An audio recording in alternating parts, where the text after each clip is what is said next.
Assalamualaikum students, I am Rimsha Sair, your on-screen chemistry instructor from tutoria.pk. Students, today I am going to summarize chapter number 5 of our book, that is liquids. Students, liquids वो fundamental state of matter है जो किसी भी container के accordingly अपने आप को transform कर देते हैं, यानी कि उसकी शेप ले लेते हैं. जिस तरह हमने गैसेस के लिए काइनेटिक मॉलिक्यूलर थ्योरी के थ्रू उनकी प्रॉपर्टीज को स्टडी किया था, बिल्कुल वैसे ही हम लिक्विड्स को भी कर सकते हैं. So let's start with kinetic molecular interpretation for liquids. Liquids slowly diffuse करते हैं. They are not much highly compressible but they are fairly compressible fundamental states of matter. Then ये एक्सपैंड भी होती हैं. एक्सपैंड कैसे होती हैं? जब आप इनको टेम्परेचर प्रोवाइड करते हैं. जितना ज़्यादा टेम्परेचर प्रोवाइड करेंगे उतना ज़्यादा एक्सपैंड करेंगी. देन ये थोड़ा स्लो मूव करती हैं as compare to that of gases but still faster than that of solids. Then strong intermolecular forces. They possess strong intermolecular forces, जिनको हम आगे स्टडी भी करेंगे. और इनकी kinetic energy as compare to gases कम होती है but fairly greater as compare to that of gases. Intermolecular forces. अब इंटरमोलिकुलर फोर्सेज और इंट्रामोलिकुलर फोर्सेज क्या होती हैं? इंटरमोलिकुलर फोर्सेज वो अट्रैक्टिव फोर्सेज होती हैं that are present between the molecules, यानी कि ये मॉलिक्यूल्स के दरमियान में होती हैं, जैसे कि हाइड्रोजन बॉन्डिंग. इंट्रामोलिकुलर फोर्सेज क्या होती हैं? इंट्रामोलिकुलर फोर्सेज वो होती हैं जो कि मॉलिक्यूल्स के विद इन प्रेजेंट होती हैं, यानी कि in the form of ionic bond, in the form of covalent bond etcetera. Then types of intermolecular forces: dipole forces, ion dipole forces, dipole induced dipole forces, London dispersion forces, hydrogen bonding. ये सब types हैं. One by one इनको discuss करते हैं. सबसे पहले हम discuss करते हैं डाइपोल फोर्सेज को. डाइपोल फोर्सेज एक unique electrostatic forces of attraction है जो कि बिटवीन द मॉलिक्यूल एग्जिस्ट करती हैं. इंटरमॉलिक्यूलर जो हैं, कोई भी पोलर मॉलिक्यूल, आपने देखा होगा जितने भी पोलर मॉलिक्यूल्स हैं उनकी इलेक्ट्रॉन डेंसिटी अनसिमेट्रिकल होती है. अनसिमेट्रिकल क्यों होती है? क्योंकि उनकी जो चार्ज डिस्ट्रीब्यूशन है वो इनबैलेंस्ड होती है, यानी कि पार्शियल पॉजिटिव और पार्शियल नेगेटिव एंड्स होते हैं. अब ये जो पार्शियल पॉजिटिव और पार्शियल नेगेटिव एंड्स एक मॉलिक्यूल के दरमियान बन जाते हैं, जब बहुत सारे मॉलिक्यूल्स के दरमियान होते हैं तो electrostatic forces of attraction generate करते हैं बिटवीन द मॉलिक्यूल्स. और वो इलेक्ट्रोस्टैटिक फोर्सेज ऑफ अट्रैक्शन जो परमानेंट डाइपोल्स के दरमियान एग्जिस्ट करती हैं उनको हम डाइपोल फोर्सेज कहते हैं. कैसे डिफाइन करेंगे? Attractive forces that are present between the positive ends of one molecule and negative ends of another molecule, उनको हम बोलते हैं dipole forces. They are electrostatic in nature. Then London dispersion forces. London dispersion forces intermolecular forces की weakest type है. क्यों? क्योंकि ये momentarily exist करती हैं. मोमेंटरली कैसे एग्जिस्ट करती हैं ये हम बाद में देखेंगे. पहले हम ये देखेंगे कि London dispersion forces are a reason behind the liquefaction of non polar gases.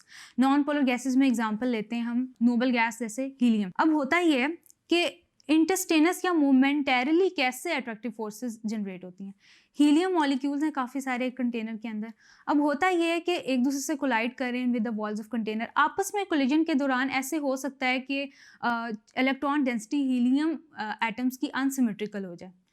अब जब हीलियम की इलेक्ट्रॉन डेंसिटी अनसिमेट्रिकल हो गई है तो मोमेंटरली हीलियम मॉलिक्यूल्स या हीलियम पार्टिकल्स डाइपोल बना सकते हैं और इसको हम इंस्टेंटेनियस डाइपोल बोलेंगे. अब ये इंस्टेंटेनियस डाइपोल दूसरे मॉलिक्यूल्स के अंदर भी डाइपोल इंड्यूस कर सकता है और ऐसे डाइपोल को जो कि इंस्टेंटेनियस से इंड्यूस होंगे इंड्यूस डाइपोल बोलेंगे. The forces of attraction between non polar molecules which become polar for an instant are called as London dispersion forces. Image में आप देख सकते हैं कि कैसे अनपोलराइज्ड मॉलिक्यूल इंस्टेंटेनियसली डाइपोल हुआ and then it became induced dipole. Let's study factors affecting London dispersion forces. London dispersion forces को affect करते हैं आपका एटॉमिक या molecular size, then polarisability, then number of atoms. जितना ज़्यादा एटॉमिक साइज होगा, molecular size होगा, उतनी ही ज़्यादा स्ट्रॉन्ग आपकी स्ट्रेंथ होगी लंडन डिस्पर्जन फोर्सेज की. जैसे अगर हम नोबल गैसेस को कंपेयर करें तो एज हीलियम को रेडॉन के साथ कंपेयर करें तो रेडॉन की पोलराइजेबिलिटी ज़्यादा होगी, यानी कि लंडन डिस्पर्जन फोर्सेस की स्ट्रेंथ उसमें ज़्यादा होगी. अब पोलराइजेबिलिटी की मैंने टर्म यूज़ की है. पोलराइजेबिलिटी होती क्या है? पोलराइजेबिलिटी होती है द ईज के which electron cloud of any atom और a molecule can be distorted, यानी कि कितनी आसानी से किसी भी एटम या मॉलिक्यूल की इलेक्ट्रॉन डेंसिटी अफेक्ट हो सकती है या कितनी जल्दी वो अपनी इलेक्ट्रॉन डेंसिटी को अनसिमेट्रिक कर सकते हैं.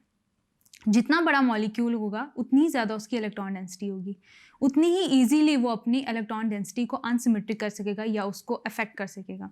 For example radon. रेडॉन का size as compare to helium ज़्यादा है, इट मीन्स कि रेडॉन की पोलराइजेबिलिटी हीलियम से काफ़ी ज़्यादा है। क्योंकि उसकी पोलराइजेबिलिटी ज़्यादा है इसलिए strength of London dispersion forces will be more for it. Then number of atoms, जितने ज़्यादा नंबर ऑफ एटम्स कोई भी मॉलिक्यूल पोजेस करेगा उतनी ही ज़्यादा उसकी पोलराइजेबिलिटी होगी एंड देन उतनी ही ज़्यादा strength of London dispersion forces होगी। फॉर एग्जाम्पल अगर मैं कंपेयर करूँ हेक्सेन को एंड इथेन को, तो इथेन में नंबर ऑफ एटम्स कम है as compare to that of hexane, तो हेक्सेन का मॉलिक्यूलर साइज भी ज़्यादा होगा, इनफैक्ट उसका मॉलिक्यूलर मास ज़्यादा होगा और एज अ रिजल्ट उसकी पोलराइजेबिलिटी भी ज़्यादा होगी and then London dispersion forces की स्ट्रेंथ भी इनमें ज़्यादा होगी। Let's move forward. Hydrogen bonding. Hydrogen bonding is still stronger than that of any dipole-dipole interaction but weaker than covalent bonding. Hydrogen bonding में होता यह है कि partially negatively charged electronegative atom एक मॉलिक्यूल का अट्रैक्ट करता है और इंट्रैक्शन बनाता है with the partially positively charged hydrogen atom of another molecule. इसको आप इस तरह से डिफाइन कर सकते हैं कि the electrostatic force of attraction that exist between the hydrogen atom partially positively charge hydrogen atom of one molecule and the negatively charge electronegative atom of another molecule. इसको हम हाइड्रोजन बॉन्डिंग कहते हैं। For example in water molecule की case में आप image में देख सकते हैं। Then what are the applications of hydrogen bonding? Hydrogen bonding applications देखने के लिए आप एक ग्राफ देख सकते हैं जो कि प्लॉटेड है between boiling point and period number. आप देख सकते हैं कि हर पीरियड नंबर में कोई एक हाइड्राइड है जिसका बॉइलिंग पॉइंट सबसे ज़्यादा है। In the case of water, hydrogen fluoride and then ammonia, ये तीनों hydrides rest of the members से ज़्यादा बॉइलिंग पॉइंट पोजेस करती हैं। और वो क्यों करती हैं? हाइड्रोजन बॉन्डिंग की वजह से। सबसे ज़्यादा बॉइलिंग पॉइंट वाटर मॉलिक्यूल का होगा, देन हाइड्रोजन फ्लोराइड का होगा एंड देन अमोनिया का होगा। डिफरेंट थर्मोडायनेमिक प्रॉपर्टीज़ को हाइड्रोजन बॉन्डिंग एक्सप्लेन करती है, डायरेक्टली अफेक्ट करती है, जैसे बॉइलिंग पॉइंट को, मेल्टिंग पॉइंट को। उसके अलावा क्लेंजिंग एक्शन ऑफ सोप में, डीएनए मॉलिक्यूल्स में, फूड मॉलिक्यूल्स के अंदर हाइड्रोजन बॉन्डिंग की बहुत ज़्यादा वास्ट किस्म की एप्लीकेशंस हैं। Physical properties of liquids. Physical properties of liquids can be additive, they can be constitutive and they can be colligative. Boiling point. Boiling point को हम इस तरह से define कर सकते हैं, the temperature at which vapor pressure of the liquid becomes equal to the external atmospheric pressure is called as boiling point. अब जैसे जैसे आप for example आपके पास एक कंटेनर है, बीकर है, आप उसमें वाटर डालते हैं और उसको हीट प्रोवाइड करते हैं। हीट प्रोवाइड करें, आहिस्ता आहिस्ता water molecules will move faster जैसे जैसे टेम्परेचर इंक्रीज होता चला जा रहा है। At time vapour pressure water का इंक्रीज हो जाएगा। जैसे जैसे वेपर प्रेशर इंक्रीज होता जाएगा, एक पॉइंट आएगा जब vapour pressure of the liquid will become equal to the external atmospheric pressure, और जिस पॉइंट पे ये इक्वल हो जाएगा वो बॉइलिंग पॉइंट कहलाएगा। प्रेशर कुकर भी कुछ ऐसी प्रिंसिपल पे काम करता है।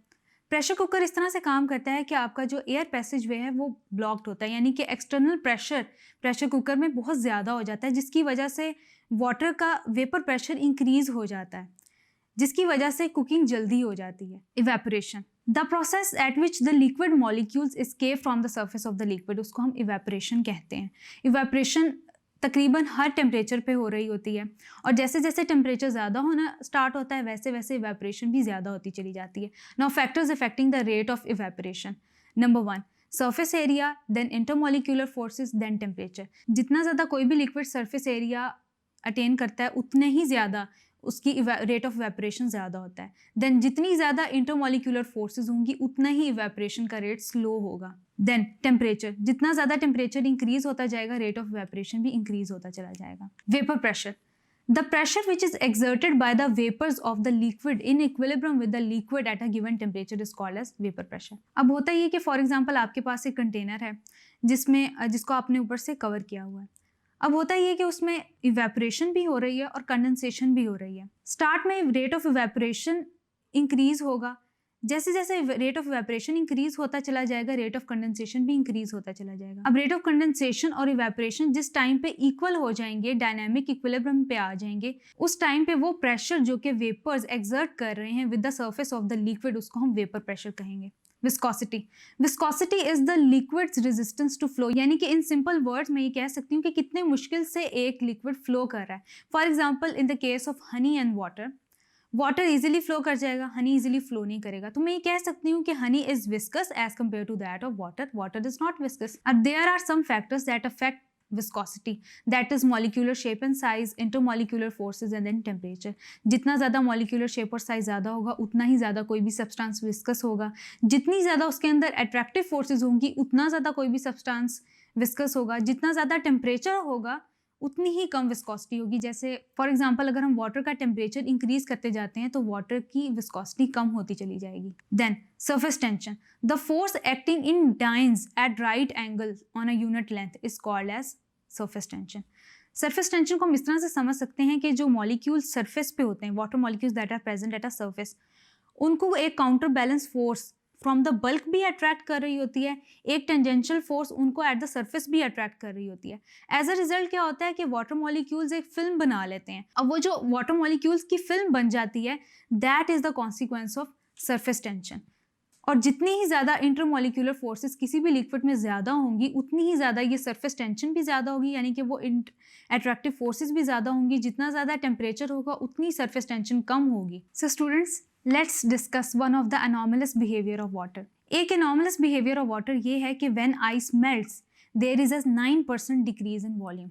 ऐसे क्यों होता है? फॉर एग्जाम्पल हमारे पास वाटर है. वाटर की ये प्रॉपर्टी है कि जैसे जैसे हम टेम्परेचर डिक्रीज करते हैं वाटर मॉलिक्यूल ज़्यादा डेंस होते चले जाते हैं. For example from 25 degree Celsius में वाटर का टेम्परेचर डिक्रीज कर रही हूँ टिल 4 डिग्री सेल्सियस या 3.98 डिग्री सेल्सियस प्रिसाइसली वाटर की डेंसिटी मैक्सिमम होती है. जब टेम्परेचर इससे कम होने लगता है तो water takes the form of ice till 0 degree Celsius. अब जब वाटर आइस की फॉर्म लेती है तो वाटर की डेंसिटी कम हो जाती है. That's why it floats over water. Density कम होने की वजह क्या होती है? डेंसिटी कम होने की वजह ये होती है कि वाटर मॉलिक्यूल्स एक दूसरे को प्रॉपर नेटवर्क में एक दूसरे के साथ हाइड्रोजन बॉन्डिंग बना लेते हैं और हेक्सोगोनल फॉर्म लेते हैं. अब वो जो हेक्सोगोनल नेटवर्क में एक दूसरे से कनेक्टेड होते हैं in the terms of hydrogen bonding, तो क्या होता है कि गैप्स क्रिएट हो जाते हैं. मॉलिक्यूल्स के दरमियान जब गैप्स या एम्प्टी स्पेसेस क्रिएट हो जाती हैं तो उनकी डेंसिटी नॉर्मल वाटर से कम हो जाती है when they are in the form of ice, when water molecules are in the form of ice. As a result water molecules possess 9% more volume when they are in the form of ice and they float over water. Liquid crystals. The substance which can flow like the liquid but have some properties of that of solids are called as liquid crystals. Liquid crystals are somewhere between liquids and solids. Liquids से इसको इसलिए resemble किया जाता है क्योंकि they can flow and solids से इनकी कुछ properties match करती हैं. लिक्विड क्रिस्टल्स की बहुत वास्ट एप्लीकेशंस हैं. इनको हम इलेक्ट्रॉनिक कैलकुलेटर्स में यूज़ करते हैं, इनको हम इलेक्ट्रॉनिक अप्लाइंसेस में यूज़ करते हैं, जैसे LCDs में, LEDs में, वॉचेस में और कंप्यूटर डिस्प्लेस में इनको यूज़ किया जाता है. So students, that's all for today. I hope I have made this chapter easier enough for you to understand. This is your on-screen chemistry instructor Rimsha Sir signing off from tutoria.pk. Inshallah, we'll see you in the next video in next chapter. Till then, take care. Allah Hafiz.